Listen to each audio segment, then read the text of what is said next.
भारतीय सभ्यता में प्राचीन काल से ही बाल विवाह का प्रचलन चलता आ रहा है। इतिहास के पन्नों में इसका जिक्र मिलता है। मध्यकालीन और मुगल कालीन युग के साथ साथ ब्रिटिश शासन काल में भी इसका प्रचलन जारी रहा। उस जमाने में बाल विवाह के सारे अनुष्ठान पूरा करने के साथ पूरे धूमधाम से शादियों का आयोजन होता था। कई राजघरानों में भी बाल विवाह किए जाने का जिक्र मिलता है। वहीं बाद में इसका प्रचलन जारी रहा। इसके पीछे वजह थी बाल विवाह पर किसी प्रकार का प्रतिबंध का नहीं होना। सबसे पहले ब्रिटिश शासन काल में साल 1930 के 1 अप्रैल को चाइल्ड मैरिज रेस्ट्रेंट एक्ट 1929 लागू किया गया, जो कि शारदा एक्ट के नाम से चर्चित हुआ। ब्रिटिश इंडिया लेजिस्लेचर में ये एक्ट 28 सितंबर 1929 को पारित किया गया था। इसमें विवाह की उम्र लड़कियों के लिए 14 साल और लड़कों के लिए 18 साल निर्धारित की गई।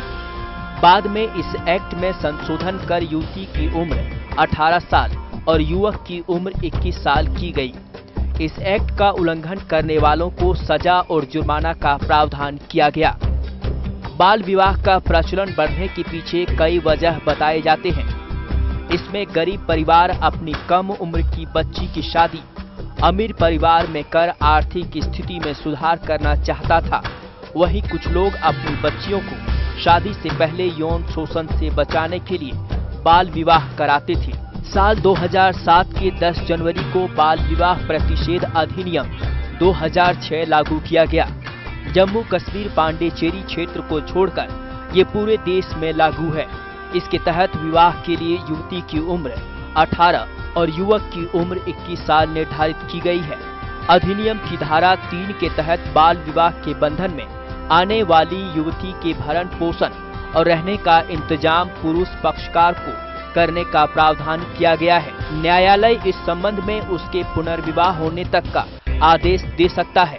वहीं न्यायालय को अधिनियम की धारा 4 और 5 के तहत अधिकार है कि वो जरूरत पड़ने पर निर्गत आदेश में किसी अन्य आदेश को जोड़ सकता है। वहीं अधिनियम में बाल विवाह को करने वाले वयस्क पुरुष को 2 साल तक का कारावास की सजा और 1 लाख रुपए तक का जुर्माना सुनाने का न्यायालय को अधिकृत किया गया है।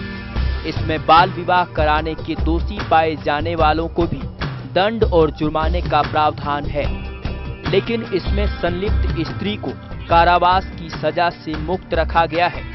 अधिनियम की धारा 12 के तहत किसी अवयस्क युवक को बहला फुसलाकर शादी करा दी जाती है तो ऐसी हालत में उस विवाह को वैध करार नहीं करने का प्रावधान किया गया है। अधिनियम की धारा 16 में बाल विवाह प्रतिषेध पदाधिकारी नियुक्त किया जाना है। वहीं अधिनियम की धारा 13 में प्रथम श्रेणी के न्यायिक दंडाधिकारी को विश्वसनीय सूचना के आधार पर संज्ञान लेने का अधिकार दिया गया है। जिला मजिस्ट्रेट को बाल विवाह का अनुष्ठान रोकने या निवारण के लिए अतिरिक्त शक्ति प्रदान की गई है। वहीं दंड प्रक्रिया संहिता 1973 के तहत इस अधिनियम को संज्ञेय यानी कॉग्निजिबल और अजमानतीय बनाया गया है। वहीं भारतीय दंड विधान की धाराएं भी दोषियों के विरुद्ध लगाकर सजा देने का प्रावधान किया गया है।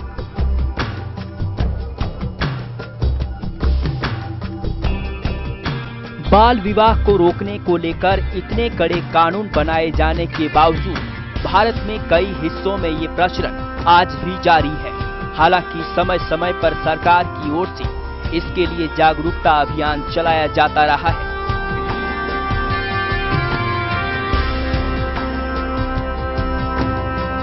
कायदा कानून के लिए जफर इमाम की रिपोर्ट।